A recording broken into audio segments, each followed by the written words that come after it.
네. 외국인들 이름이죠.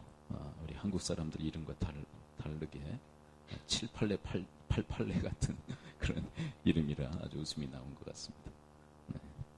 밀랄레, 길랄레. 네. 네, 말씀이 우리를 웃게 하셨습니다. 네. 네. 웃을 일 없는데 말씀으로 웃는 거 얼마나 귀한 일입니까? 네. 네, 오늘 본문은 이제 성벽 재건 이후에 이 성벽을 하나님 앞에 봉헌하는 그런 예식을 다루고 있는 본문이라고 할 수 있습니다. 봉헌이라는 것은 하나님께 드린다는 것인데요.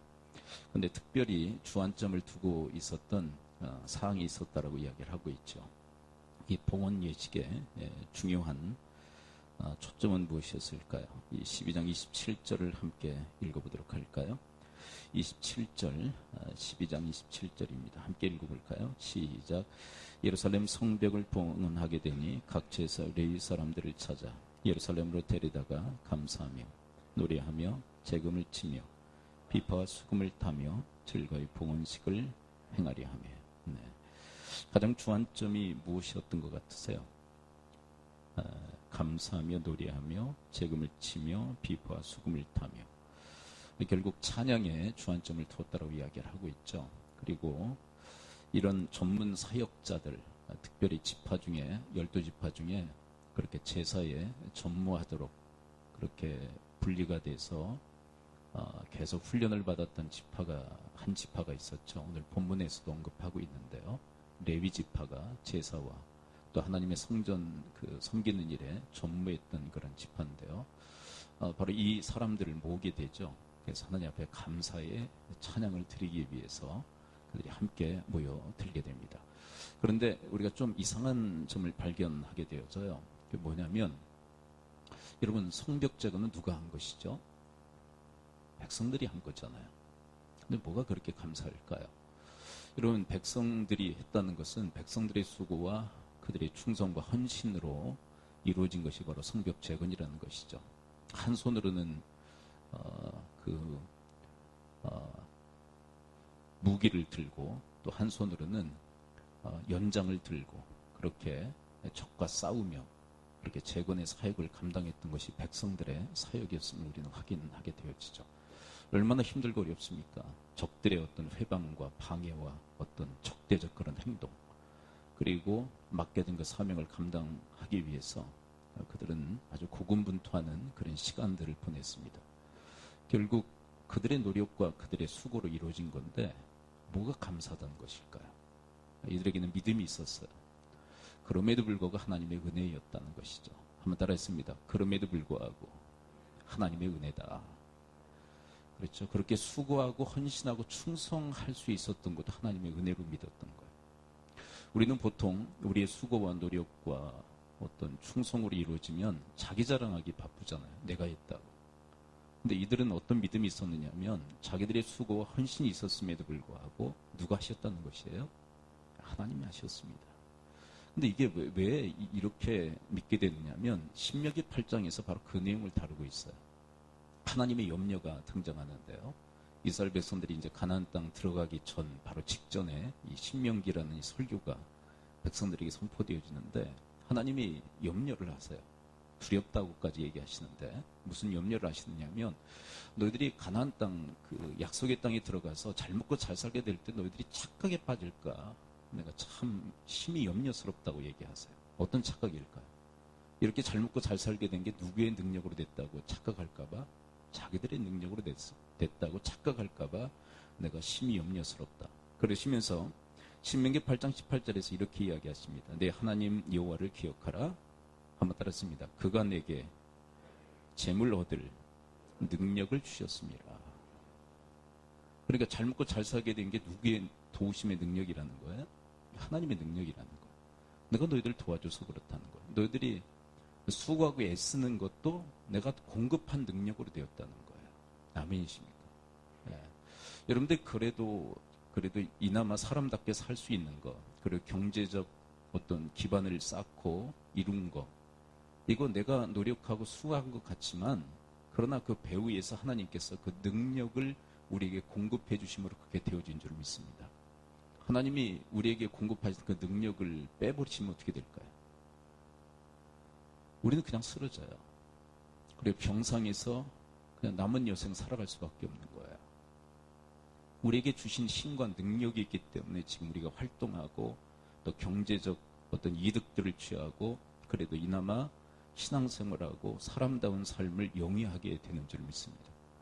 바로 그 믿음이 있었던 거예요. 하나님의 능력으로 이것이 가능했다라는 믿음이 있었기 때문에 그들이 감사를 기반으로 해서 하나님 앞에 찬양하기로 그렇게 결단을 내렸다라고 성경은 이야기를 하고 있습니다. 여러분, 우리 인생은 처음부터 끝까지 하나님의 은혜로 되어지는 줄 믿습니다.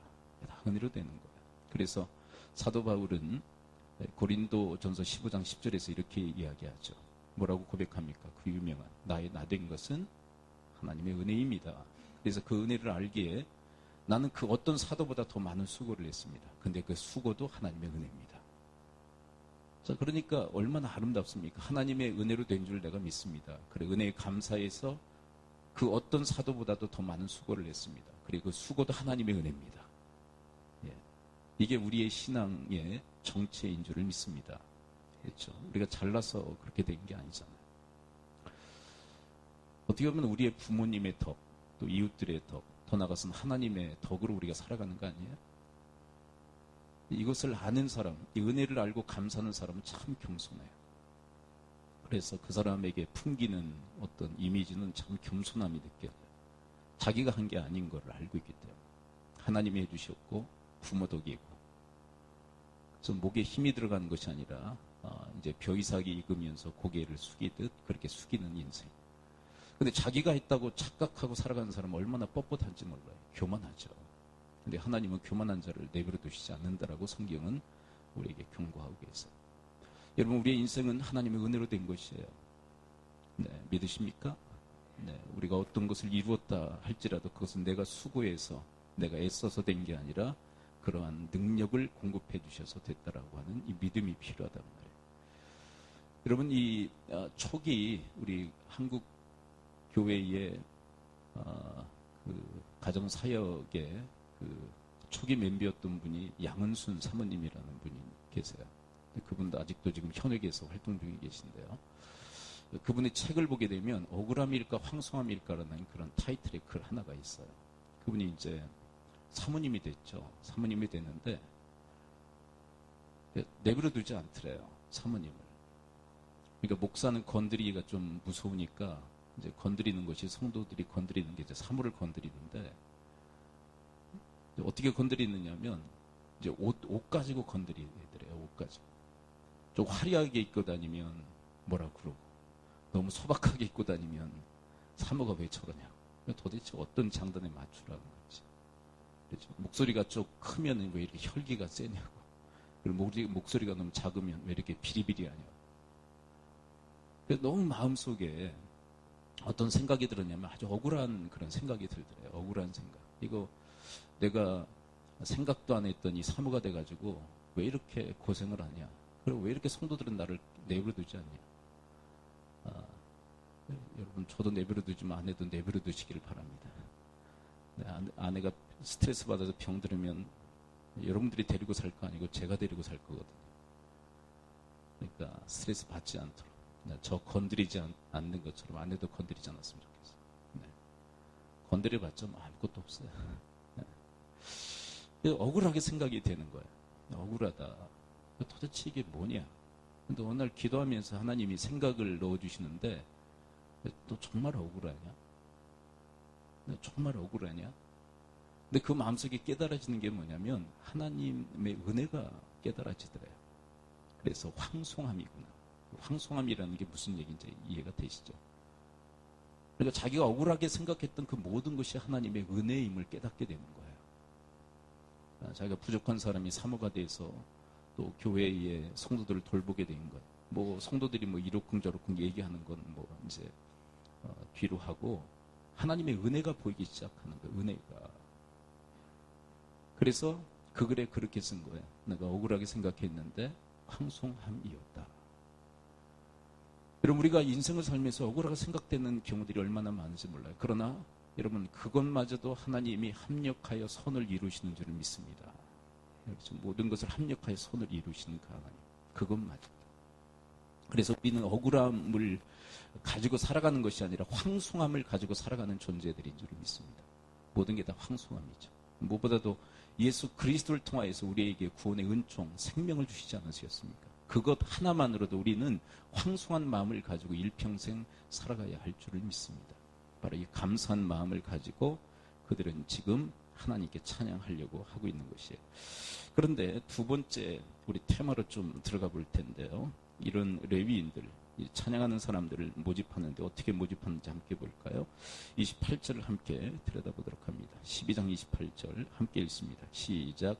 이 노래하는 자들이 예루살렘 사방들과 누도바 사람의 마을에서 모여들고 또 백길갈과 게바와 아스마웻들에서 모여들었으니 이 노래하는 자들은 자기들을 위하여 예루살렘 사방의 마을들을 이루었습니다.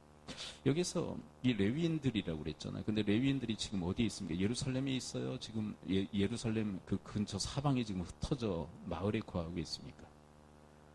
근데 왜 그러냐면 우리가 몇 주 전에도 다뤘죠. 레위인들은 다른 지파에서 11조를 내고 이제 헌물을 내서 돌봐야 될 그런 지파예요. 왜냐하면 이들에게는 땅이 분배가 안 됐어요.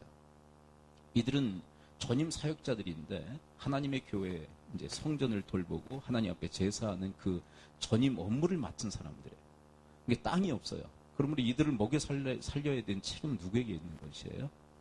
다른 지파들에게 있는 거예요. 그들이 11조를 내서 이들을 먹여 살려야만 돼요. 근데 왜 이들이 지금 이렇게 사방에 흩어져 사는 것일까요? 다른 지파에서 11조를 내지 않는 거예요. 그러니까 본문을 보세요. 29절 하반에 보면 누구를 위해서 예루살렘 사방의 마을을 이루고 살았다고 기록하고 있습니까? 자기들을 위해서. 자기들을 위해서라는 것은 뭐냐면 생계를 위해서 흩어져 산 거예요. 공급을 안 하니까, 먹을 것을 공급을 안 하니까 먹고 살기 위해서 사방이 흩어져서 지금 살고 있는 거예요. 특별히 보게 되면 들에서 모여들었다라고 얘기합니다. 들에서는 뭐 하죠? 일하는 곳이잖아요. 이들이 하나님의 전임 사역자로서 이 하나님의 성전을 돌보고 제사하는 일에 전무하지 못하고 지금 들에서 일을 하고 있단 말이에요. 백성들이 돌보지 않은 거예요. 근데 바로 이 사람들을 모으고 있는 것입니다. 어디로 모을까요? 지금 예루살렘 성으로 모으고 있는 거예요. 그래서 한번 상상을 해보세요. 이 수많은 사람들이 각 사방에 흩어져 마을을 이루고 지금 살고 있는데 이 레위인들을 예루살렘에 모이게 해요. 어떨까요? 예루살렘에. 엄청난 이 찬양하는 사람들로 가득하지 않았을까요? 저는 이 말씀을 이렇게 살피면서 예루살렘 성에 이 찬양하는 사람들이 얼마나 가득했을까 그 생각을 했어요. 그렇다면 이들이 살던 그 마을에서 그들이 떠나 지금 예루살렘 그 마을을, 예루살렘 그 성을 뭘로 만들고 있느냐면 바로 찬양의 마을로 지금 만들고 있다는 것이에요. 그들의 생계를 위해서 사방에 흩어서 마을을 이루었던 이 사람들이 이제 예루살렘 성에 모여서 그들은 찬양의 마을을 만들고 있다는 것이, 여러분, 이것이 하나님의 교회인 줄을 믿습니다. 우리는 제각각 다 노래하던 사람들이에요. 세상에서 한 가닥씩 다 했죠. 근데 대부분의 노래는 처량한 노래였어요. 자신의 인생을 한탄하는 그런 노래들이었어요. 여러분, 이 땅에는 얼마나 많은 노래의 마을들이 있습니까? 네, 지금 하고 있죠. 한참. 무슨 마을이 있습니까? 네, 지금 오디션 프로그램 하고 있잖아요. 뭐 하고 있어요, 지금? 네, 여러분들은 말씀과 기도 외에는 다른 거에는 전혀 관심이 없으시군요. 네. 뭐 하고 있어요? 네, 슈퍼스타 K마을. 거기서 뭐 하고 있어요? 노래하고 있어요. 노래의 마을이에요, 거기도. 또 다른 어떤 프로그램에서 또 할 거예요. 지금 이제 시즌이 끝나가지고 이제 기다리고 있는데, 뭐 K-팝 스타 마을. 뭐 저기도 하더라고요. 트로트. 그렇죠. 이번에 2위 하신 분이 그 트로트 그 경연도 있었잖아요. 2위 하셨나요? 구자원 목사님이? 네. 말씀과 기도 외에는 목사는 말씀과 기도와 노래에 상당히 관심이 많은데 여러분은 말씀과 기도 외에는 전혀 관심이 없고 말씀과 기도에 전무하시는 거예요. 네. 그렇죠? 트로트 마을도 있고요. 근데 우리도 다 마을을 형성해서 한 가닥씩 한 노래를 하던 사람들이에요. 그러나 하나님께서 우리를 교회로 모으신 줄을 믿습니다. 왜 모으셨을까요? 하나님 찬양하라. 감사의 찬양을 하라. 그러므로 여러분, 하나님의 교회는 찬양의 마을인 줄을 믿습니다. 찬양 마을. 여러분, 교회에서는 찬양만 흘러나와야 할 줄을 믿습니다. 여러분, 야고보서 3장을 보게 되면 인간의 언어에 대한 말씀을 하세요. 인간의 언어가 얼마나 대단한가, 인생 전체, 운명을 결정하는 중요한 단초이다라고 얘기해요. 작지만은 운명 전체를 정한다. 그래서 말 함부로 하면 안 되고 말을 복 있게 얘기해야 된다. 그 얘기예요. 그러면서 후미에서 무슨 얘기를 나누냐면 사람들은 그 한 입을 가지고 축복의 말을 하면서 또 저주의 말을 한다 그래요. 그러므로 한 가지로 선점하라고 얘기합니다. 무슨 얘기냐면 찬양으로 선점하면 저주하지 않는다는 거예요. 여러분, 우리 하늘시민교회를 찬양의 마을로 선점할 수 있는 여러분과 제가 될 수 있게 되기를 축원을 드립니다. 그러면 한 입으로 찬양을 하게 되면 뭘 못해요? 저주를 못해요. 저주가 뭐냐면 원망하고 불평하는 것을 말해요. 여러분, 우리의 입술을 우리의 교회를 찬양으로 선점하면 저주가 발붙이지 못하게 되는 줄 믿습니다. 근데 찬양하지 않으면 우리의 입술에 무엇이 자동으로 붙게 된다는 거예요? 저주의 말이 붙는다는 거예요. 원망하고 불평하고. 여러분, 우리의 수고, 우리의 헌신, 우리의 충성, 얼마나 우리의 에너지를 쏟아붓고 우리의 힘을 쓰게 하는지 몰라요. 그러나 여러분, 그것 가지고 하나님이 주신 능력으로 된 줄 믿고 하나님 앞에 감사 찬양하는, 그래서 우리 하늘시민교회를 찬양의 마을로 만드는 여러분과 제가 될 수 있게 되기를 축원을 드립니다. 저는 지금의 찬양의 강도는 너무 약하다고 생각해요. 아직도 찬양이 약해요. 우리 하늘시민교회. 네. 뭐 다른 건 그럼 강하냐? 그거 이야기하려고 하는 게 아니고 찬양은 아직도 약해요. 네. 그 보면은 노래하는 사람들, 그리고 악기 다루는 사람들까지 다 모으지 않습니까? 정말 하나님 앞에 감사함으로 찬양할 수 있는 이 목소리로, 그리고 악기로. 예. 여러분들 악기 다룰 수 있는 분이 계시다면 혼자 즐기려고 악기 다루지 말고 하나님 찬양하는 일에 사용할 수 있게 되기를 축원을 드립니다. 예. 자기 즐기기 위해서요? 그건 사실은 의미가 없어요. 하나님과는 관계가 없죠. 근데 정말 하나님을 찬양하기 위해서 얼마나 아름답습니까? 그렇죠? 자, 그 다음에 이제 31절 세 번째 테마로 한번 들어가 볼까요? 31절에 보면 이제 그들이 찬양하기 위해서 준비하는 그 모습을 우리는 발견하게 되는데요. 31절 함께 읽어봅니다. 31 시작. 예, 내가 유다의 방백들을 성벽 위에 오르게 하고 또 감사 찬송하는 자의 큰 무리를 둘로 나누어 성벽 위로 대우를 지어 가게 하였는데 한 무리는 오른쪽으로 본문을 향해 가게 하니. 자, 그러니까 백성들로 하여금 그냥 한 방향으로 이동시킨 거예요? 두 방향으로 이동시킨 겁니까?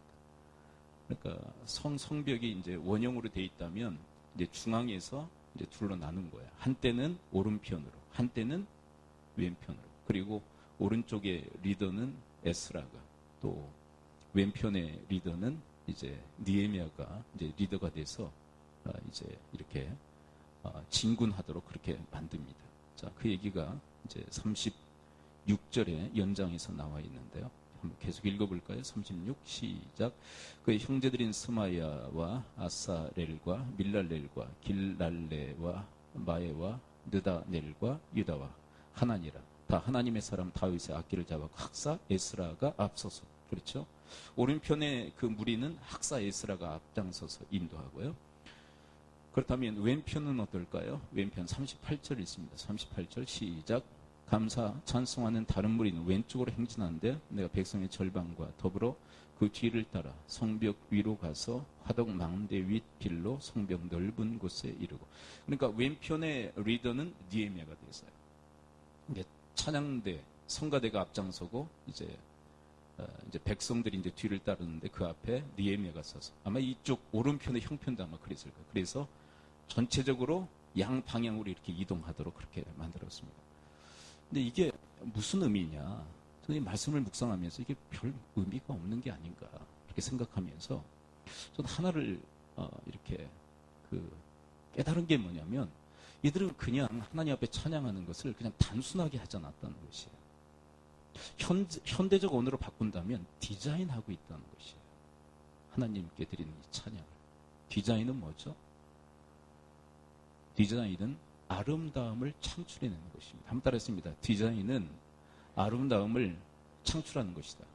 그러니까 똑같은 기능을 가지고 있는 제품이 있는데 뭘 우리가 선호하죠? 아름다운 것, 디자인이 잘 된 것을 선호하잖아요. 기능이 똑같음에도 불구하고. 여러분, 하나님은 디자인의 하나님이세요. 한번 따라했습니다. 하나님은 디자인의 하나님이시다. 이 아름다움을 창조하시는 분이에요. 믿으십니까? 아름다움을 창조하시는 분. 그분은 그냥 무턱대고 일을 처리하시는 분이 아니라 디자인을 하시면서 그 일들을 이루시는 그런 모습을 확인하게 돼요. 아름다움을 창조하세요. 그래서 여러분, 세상이 얼마나 아름답습니까? 여러분, 가을의 이 풍경을 여러분들은 보셔서 아시겠죠? 봄, 여름, 가을, 겨울의 그 아름다움, 그 사계. 그것은 하나님이 디자인의 하나님이시기 때문에. 그래서 여러분, 이 찬양하는 사람들이 또 하나님을 찬양하는 데 있어서 디자인하면서 주님을 찬양하고 있다는 거예요. 그냥 단순하게 하는 게 아니에요. 디자인해서 하나님을 찬양하고. 여러분, 아름다움을 여러분들이 가꾸며 여러분 모색함에 주님을 찬양할 수 있게 되기를 축원을 드립니다. 네.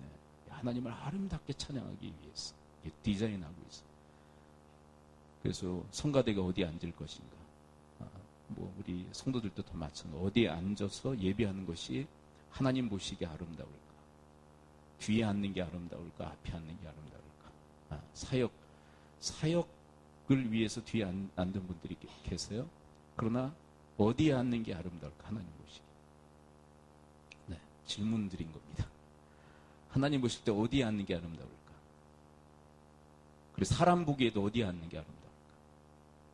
근데 하나님이 보시는 관점과 사람이 보는 관점이 많이 유사하다는 거 아십니까? 왜냐하면 우리는 누구의 작품이기 때문에 하나님의 작품이기 때문에 많은 유사성이 있어요. 형상을. 자, 다시 묻습니다. 하나님이 보실 때 어디에 앉는 게 아름다울까요? 디자인하는 거예요. 어디에 앉아야 하나님이 기뻐하실까? 그리고 몇 시에 나와야 하나님이 기뻐하실까? 몇 시에 나와야 될까요? 임박이어서 나와야 될까요? 미래 나와야 될까요? 그런 거 다 디자인이에요. 디자인. 우리 성가대가 저쪽, 우리가 지금 세로 방향으로 앉았을 때는 저쪽에 앉았었잖아요. 성가대가. 근데 우리 앞에 앉아서 예배 먼저 준비하고 우리가 그 예배의 어떤 그 선두에 서는 어떤 의미, 그리고 앞에 나와서 찬양하고 하나님 앞에 찬양하지만 성도들과 함께 우리가 연합해서 또 함께 이렇게 나누면서 은혜를 나누면서 하나님 앞에 찬양하기 위해서 이런 게 지금 디자인으로 지금 바뀌고 있는 거예요. 바뀌었단 말이에요. 여러분, 좀 더 여러분들 성가대뿐만 아니라 우리 모든 성도들도 하나님 보시기에 아름다운 모습으로 예배하기 위해서 디자인하실 수 있게 되길 축원을 드립니다. 난 이게 편해. 그래서 고수하지 말고 하나님 보실 때 아름다운 모습이 뭘까요? 그리고 성도들이 볼 때도 아름다운 모습이 뭘까? 그것을 계속 우리가 연구하고 생각해야 된단 말이에요. 그렇죠? 그렇죠? 네. 성가대 가운 입는 것도 이 디자인이에요. 디자인. 성가대 가운 입는 것도 디자인. 또 어느 날은 성가대 가운을 벗고 좀 프리하게 주님을 찬양할 수도 있겠죠. 네. 그것도 디자인이에요. 디자인. 그러니까 하나로만 이렇게 고착화시키지 말고 하나님 보실 때 아름다운 모습이 뭘까를 자꾸 연구하고 모색함으로 여러분들이 하나님 보시기에 아름다운 모습으로 찬양하는 그런 우리 성가대, 우리 찬양단, 그리고 우리 모든 성도들이 다 되시기를 축원을 드립니다. 예. 아름다운 그것을 창출하면서 찬양하기 위해서 힘을 기울였던 그 모습, 그것이 바로 이 당시에 이 찬양의 모습이었다는 것이죠. 자, 그리고 이들이 도착한 곳이 어디일까요? 두 대로 나누어서 양방향으로 이동해서 어디에 이제 도달할까요? 40절을 함께 읽어볼까요? 40절. 네. 양방향으로 이동을 해서 결국은 어디에 그들은 모이게 될까요? 40절 함께 읽습니다. 시작. 예, 감사 찬송하는 두 무리가 하나님의 전에 섰고 또 나와 민장의 절반도 함께 하였고. 네. 자, 이들이 결국 두 때로 흩어져서 이렇게 진행하면서 어디에 결국 모입니까? 하나님의 초원의 성전에 모입니다. 이것은 하나님 성전 중심에 그들의 신앙을 얘기하고 있는 거죠. 여러분, 느헤미야 시대 전에는 어떤 시대였습니까? 하나님의 성전을 버려두었던, 방치했던 그런 시대예요. 버렸다는 단어는 쓰레기를 버릴 때 사용하는 단어와 똑같은 단어. 그들은 하나님의 성전을 쓰레기처럼 여겼어요. 그러나 느헤미야 시대의 중요한 그 개혁 중에 하나가 뭐냐면 하나님의 성전을 성전을 중심으로 한 신앙을 회복하는 게 중요한 신앙이에요. 여러분, 우리 한국교회는 외형적으로는 하나님 교회 중심인 것 같지만 실은 그렇지가 않아요. 자, 다시요.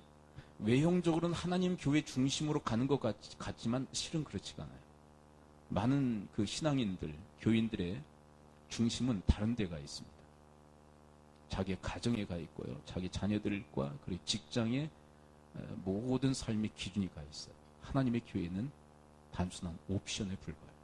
있어도 그만, 없어도 그만. 왜요? 바꿔칠 수 있다고 생각을 해요.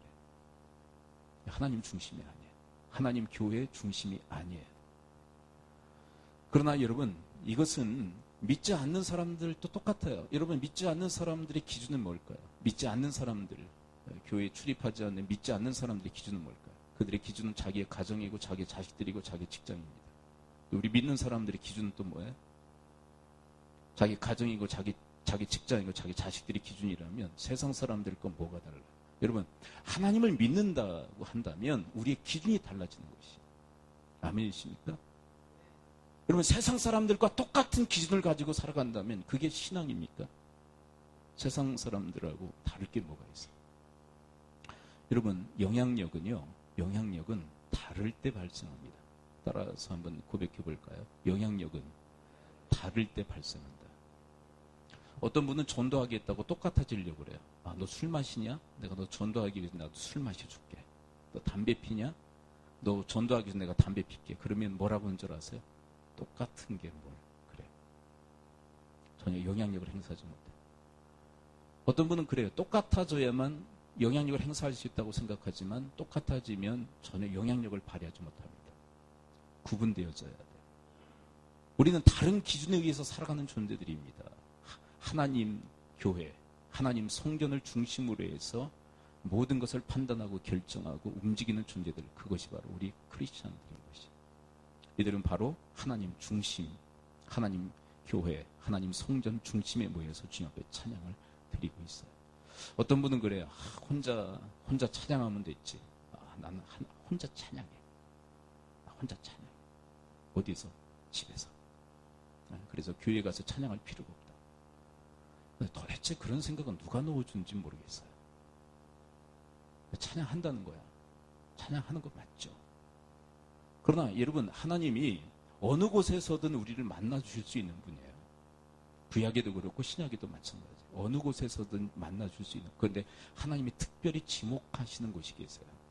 구약에서는 성전이요, 신약에서는 하나님의 교회예요. 특별한 만남의 장소, 그것이 바로 하나님의 교회인 줄 믿습니다. 그런데 우리가 새벽에 그 말씀을 다뤘어요. 이 새벽에 그 말씀을 다뤘는데 우리 하나님의 교회에서 하나님을 만나는 게 가장 중요한 건데 이것은 무슨 예행 연습이냐면 천국에서 하나님을 만나는 예행 연습인 거예요. 여러분, 교회에서 하나님 만나듯 나중에 천국에서 궁극적으로 하나님 만나 뵙게 될 줄 믿습니다. 이것을 계속 연습하는 거예요. 그 모형인 거예요. 모델 하우스와 같은 거예요.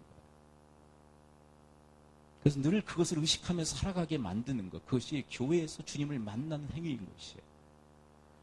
여러분, 오뚜기가 있죠? 오뚜기의 원리는 뭐죠? 오뚜기의 원리? 중심이 있다는 거죠. 그래서 넘어져도 어떻게 됩니까? 일어납니다. 여러분, 우리의 중심은 하나님이 되어야 되고 하나님의 교회가 되어야 돼요. 그때 우리에게 어떤 시련과 아픔과 환난과 역경이 있다 할지라도 다시 일어서게 되는 줄 믿습니다. 그런데 중심을 잃어버리면 넘어지면 그냥 끝나는 거예요. 여러분, 세상 사람들도 자기 가정과 자기 자식들과 직장이 기준이에요. 사실 그들에게는 중심이 없어요. 여러분, 하나님이 또 하나님의 교회가 우리의 중심을 잡아주시는 분입니다. 목사라서 그런 얘기하는 게 아니라 정말 하나님께서 기뻐하시는 신앙이 바로 그와 같기 때문에 말씀을 드려요. 여러분, 이상한 논리에 빠지면요 정말 이게 어려워져요. 이상한 논리. 전주에도 말씀드렸죠. 교회가 여기만 교회냐? 맞아요. 맞는데 이상한 논리에 사로잡히기 시작하면 걷잡을 수 없어요. 그 무엇으로도 설득이 불가능해요. 네. 뭐 교회에서만 찬양하냐? 나 혼자 찬양해. 그 논리에 빠지면요 이건 도대체 하나님의 교훈이며 말씀이며 전혀 이게 통하지 않게 돼요. 여러분, 하나님은 특별히 지목하시는 곳이 계십니다. 만나길 원하시는 곳이 있어요. 하나님의 교회예요. 하나님의 성전이에요. 여러분, 그곳에서 하나님 만나기 위해서 힘쓸 수 있게 되기를 축원을 드립니다. 한 곳 짚고 넘어갈까요? 42절 함께 짚고 넘어갑니다. 이 거대한 이 찬양 42절 함께 읽습니다. 시작. 또 마아세야와 스마야와 엘리아살과 우시와 말기야와 엘람과 옛살이 함께 있으며 노래한 자는 크게 찬송하였는데 그 감독은 예스라이아라. 네. 지금의 언어로 바꾼다면 지휘자 좀 되겠죠. 이 감독, 이 지휘자에 의해서 아주 거대한 그 성가대가 하나님 앞에 찬양을 드렸어요. 그런데 저는 우리 성가대만 찬양대가 아니라 우리 찬양대만 찬양대가 아니라 우리 모든 우리 성도들 모두가 다 하나님께 찬양을 드려야 되는 찬양 대원들인 줄 믿습니다. 여러분, 지금 오늘이 종교개혁주일이고요. 10월 31일이 종교개혁일입니다. 루터가 종교개혁을 일으켰죠. 그런데 종교개혁의 중요한 그 한 내용이 뭐냐면 찬양을 성가대의 전유물로만 남겨놓은 게 아니라 모든 성도들도 찬양할 수 있도록 만들었어요. 여러분, 그 전까지는 성가대의 전유물이어서 성가대만 찬양한 거예요. 회중들은 아무런 찬양도 못하고 그냥 듣기만 하는. 그래서 루터가 힘썼던 게 뭐냐면 그 성도들도 찬양할 수 있도록 작곡하고 작사하고. 그래서 여러분, 찬송가 중에 루터의 그 찬송가 있는 거 아시죠? 그 대표적인 찬송가 이거예요. 내 주는 강한 성이요. 찬양 아시죠? 그래서 보급을 했어요. 그래서 성가대들만 하나님 앞에 찬양하는 것이 아니라 모든 성도들이 하나님 앞에 찬양해요. 여러분, 성가대뿐만 아니라 우리 모든 우리 성도들도 정말 하나님을 찬양하는 거대한 그런 하나님 찬양대가 다 될 수 있게 되기를 축원을 드립니다. 네. 우리가 찬양하다 보면 세대 차이가 자꾸 벌어지는데 우리 교회는 세대 차이를 자꾸 없애는 그런 교회로 자리매김했으면 좋겠어요. 네. 여기 있는 찬송가 부르면 애들은 입 다물고 있고, 좀 요즘 유행하는 CCM 같은 거 부르면 어른들이 입 다물고 있고, 그럼 뭐 하는 건지 모르겠어요. 많은 교회들이 그래요. 찬송가 부르면 애들이 입 다물고 있어요. 고개 푹 숙이고 있고, 구닥다리 부르고. 조금 현대적 찬양을 부르면 어른들이 좀 입 다물고 있고, 뭐 하는 겁니까 이게? 하나님 앞에 지금 찬양하는데. 여러분, 찬송가는 깊은 맛이 있습니다. 아멘이십니까? 우리 아이들도 찬양하세요. 찬송가 할 때 깊은 맛이 있어요.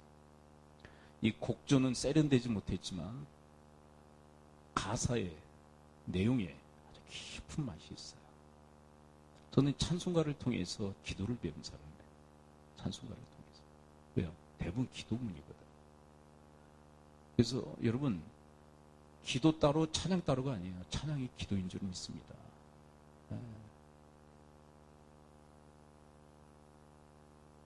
이 찬양 많이 부르는 것은 기도 많이 하는 거는 마찬가지예요. 저는 이 찬송가를 통해서 기도를 많이 배운 사람이에요.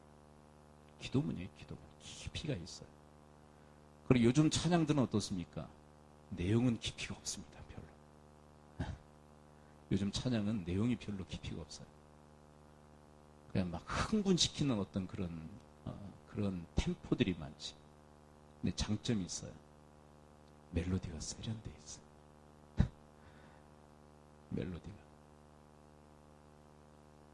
멜로디가 아주 세련돼 있어요.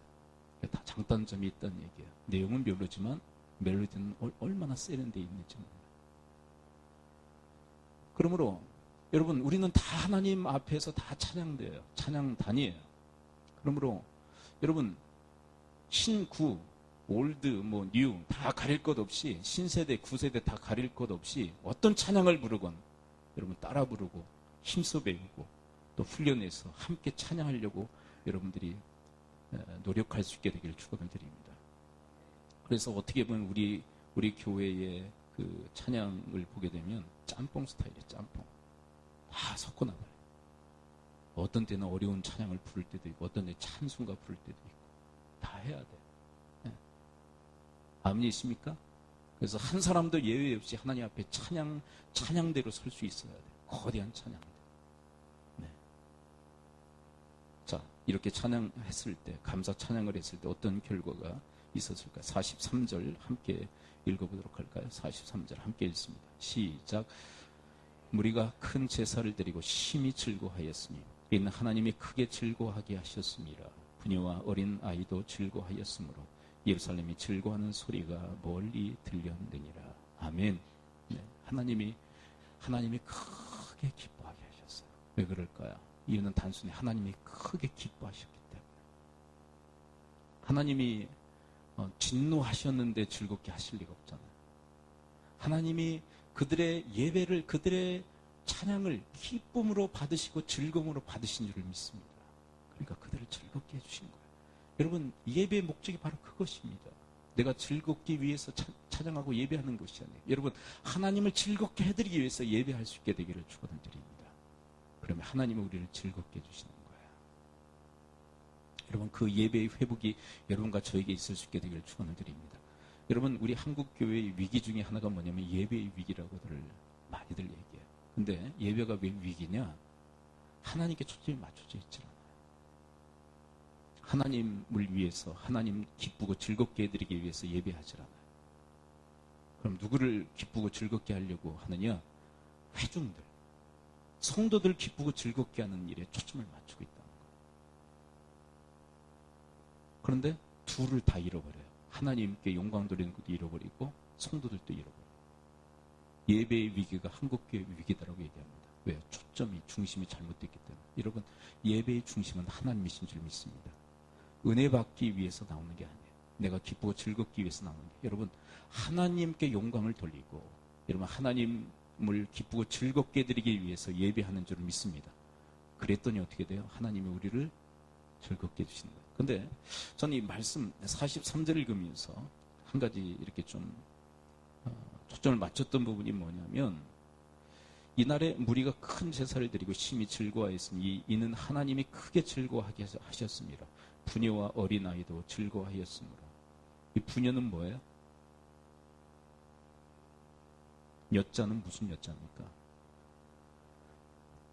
여자들도, 그리고 어린아이들도. 그러니까 이 거대한 이 예배 회중에 누가 참여한 거예요? 여자들도 어린아이들도.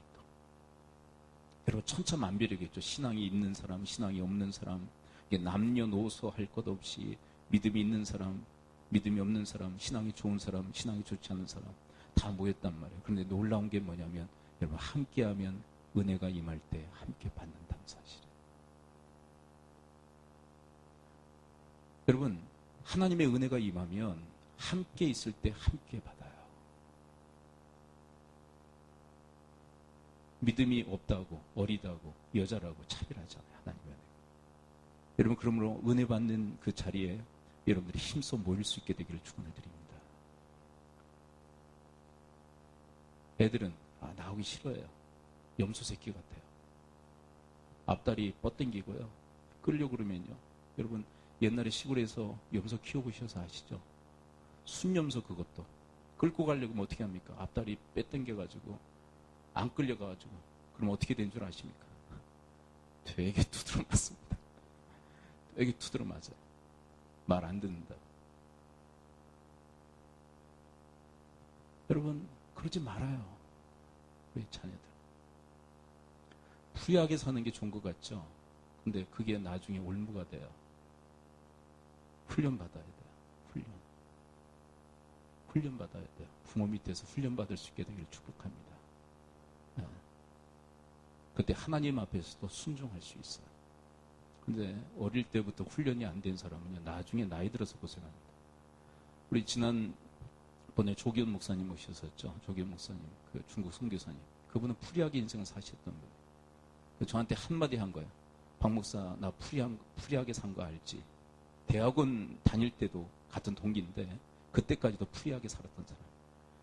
근데 그 훈련 받는데 내 직사하게 고생했어. 그러더라고요. 하나님은 우리를 훈련하기로 원하세요. 단련하기로 원하세요. 그리고 아이들도 나와야 돼요.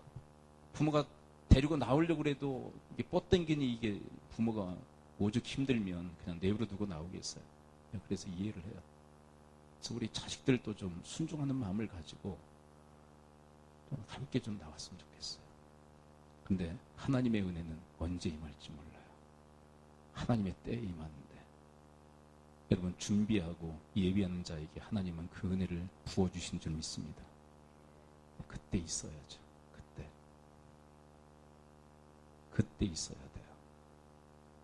여러분 120문도가 마가의 다락방에서 기도했죠. 성령이 임하는데 거기서 믿음 없는 사람에게 그리고 어린아이들에게 임하지 않은 게 아니라 함께 동반 임하신 줄 믿습니다.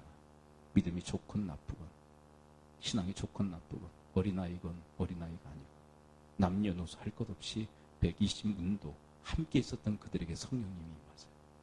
하나님의 역사는 바로 그렇게 임하시는 줄 믿습니다. 마지막 테마는 44절입니다. 44절 함께 읽어볼까요? 44절 이렇게 이들이 하나님의 큰 은혜를 받고 그들이 어떤 행동을 취했을까요? 44절 함께 읽어봅니다. 시작.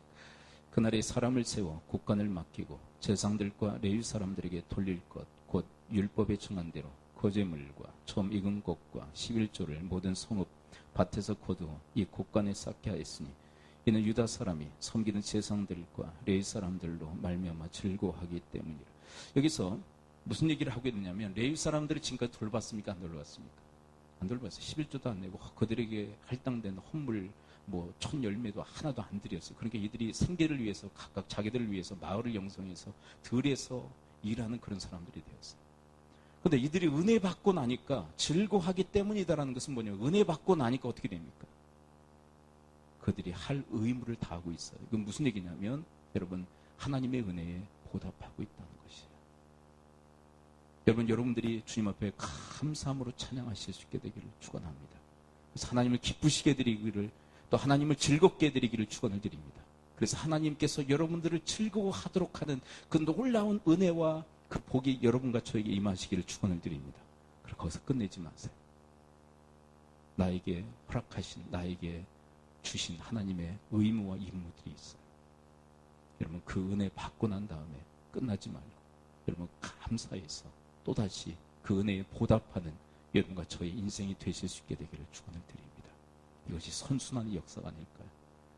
끝내지 말고 이걸 맥을 끊지 말고 여러분이 선순환의 역사가 계속 상승곡선을 이루며 여러분 하나님을 향하여 올려드리는 그런 찬양일 수 있게 되기를 주님의 이름으로 축복을 드립니다.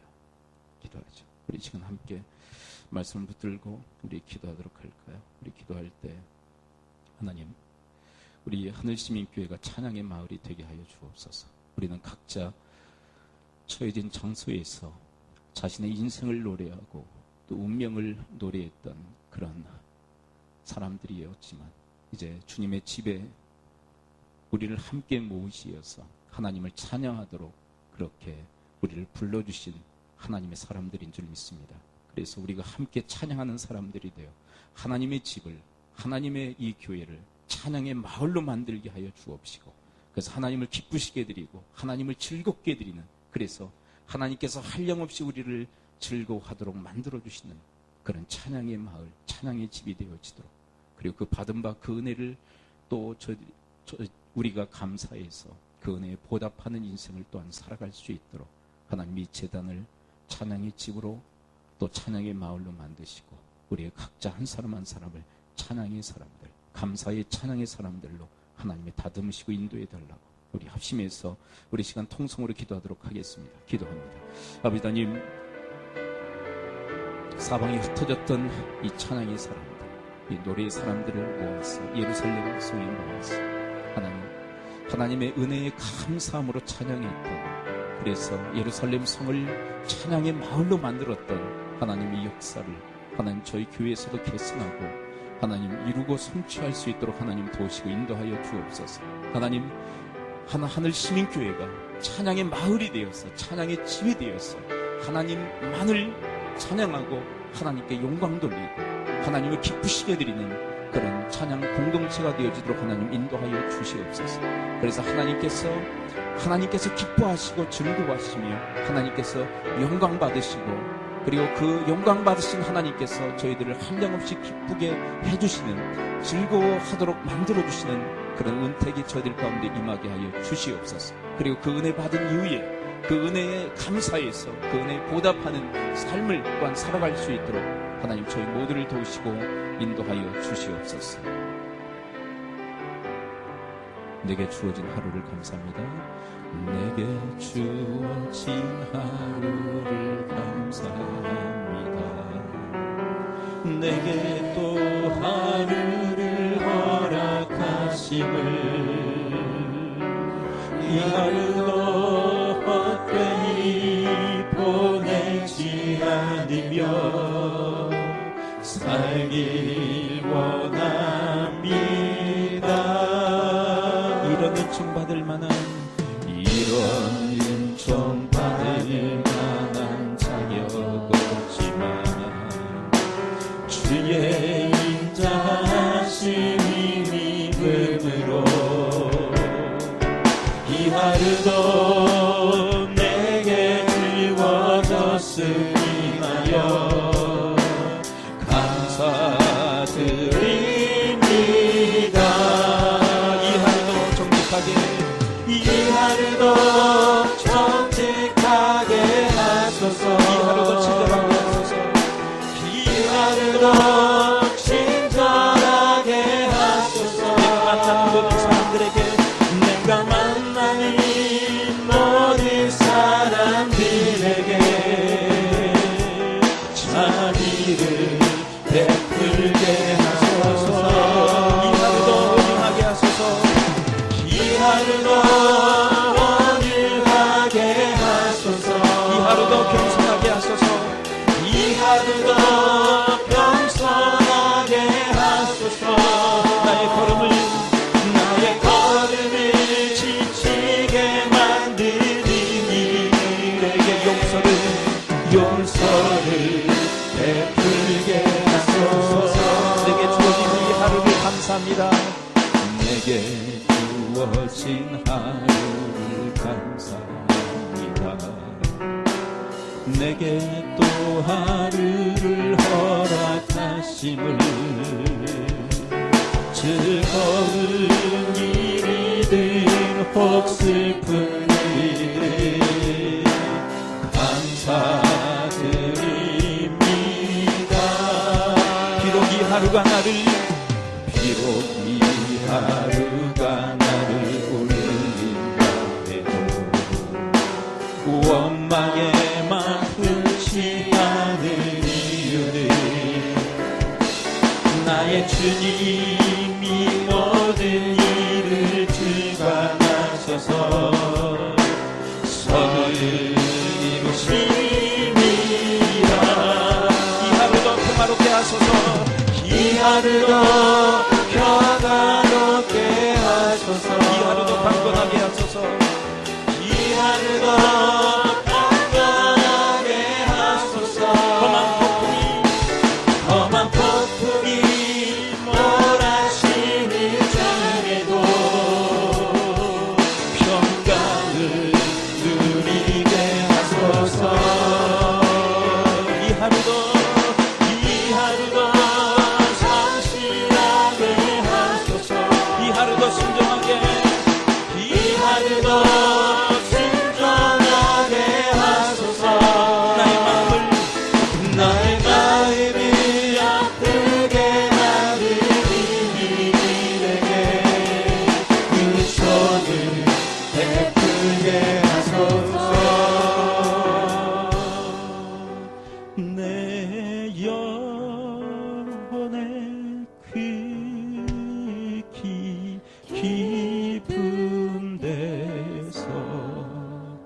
맑은 가락이 울려나네.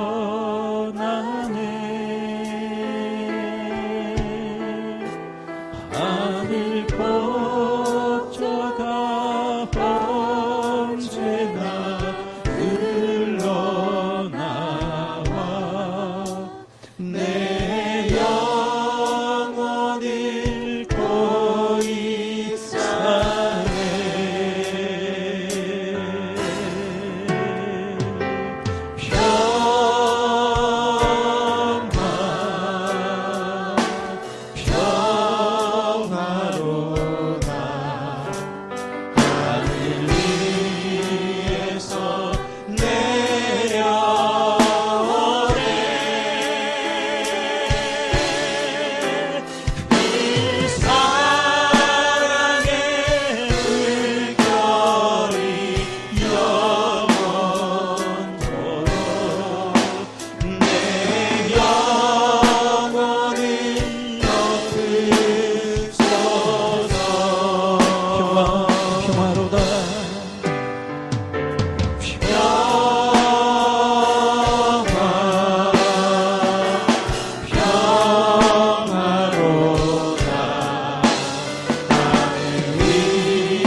나같은 죄인 살리신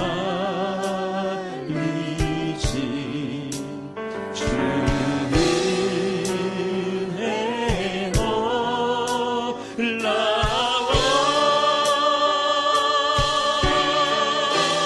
길었던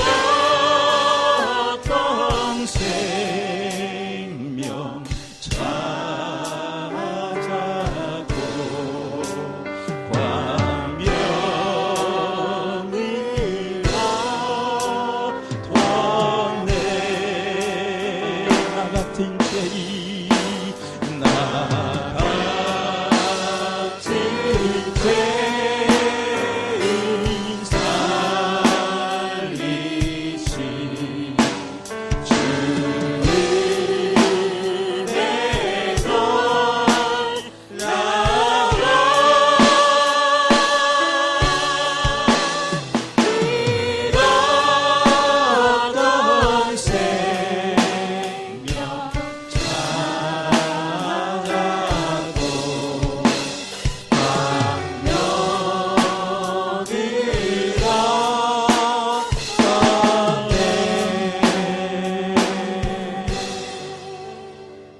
하나님, 느헤미야 촌시대 모든 것들이 몰락하고 쇠락했던 그 시대, 그러나 느헤미야 시대에 하나님은 하나님의 사람 느헤미야를 통하여, 그리고 그 당시에 백성들의 지도자들과 또한 수많은 하나님의 사람들을 통하여 이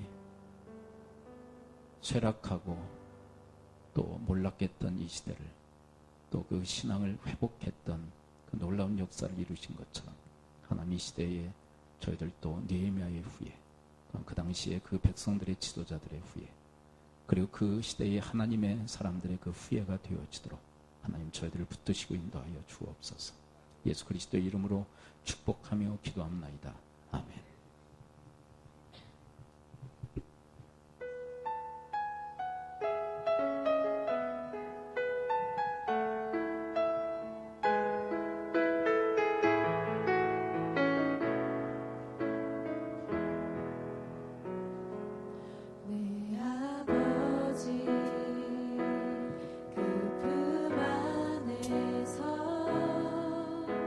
내 영혼은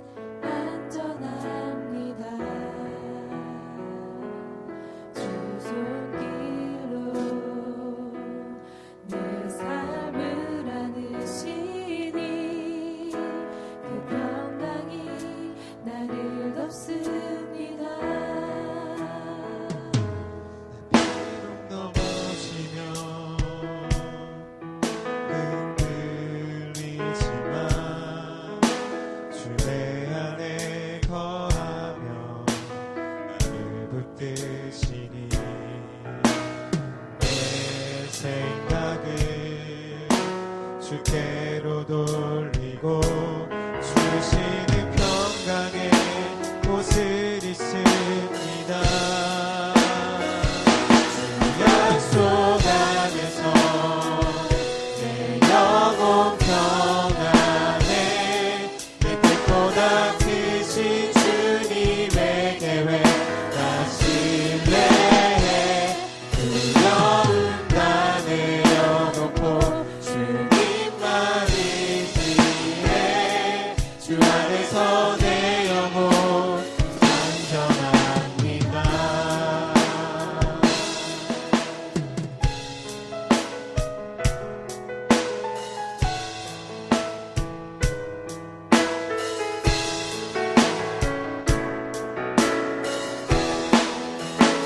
비록 넘어지면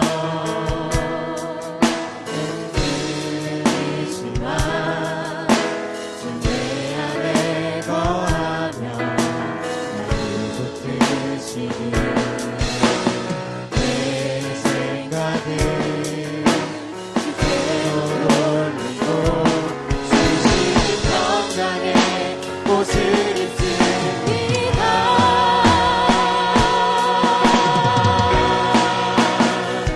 주 약속 안에서 내 영혼 평안해. 내 뜻보다 크신 주님의 계획 나 신뢰해. 두려움 다 내려놓고 주님만 의지해. 주 안에서 내 영혼 안전합니다. 주 약속 안에서 내 영혼 평안해.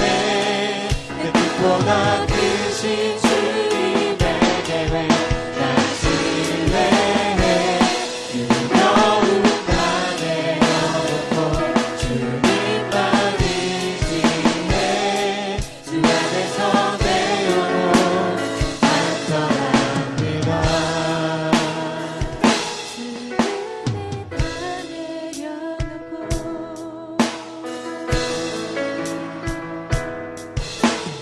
내 영혼 안전합니다.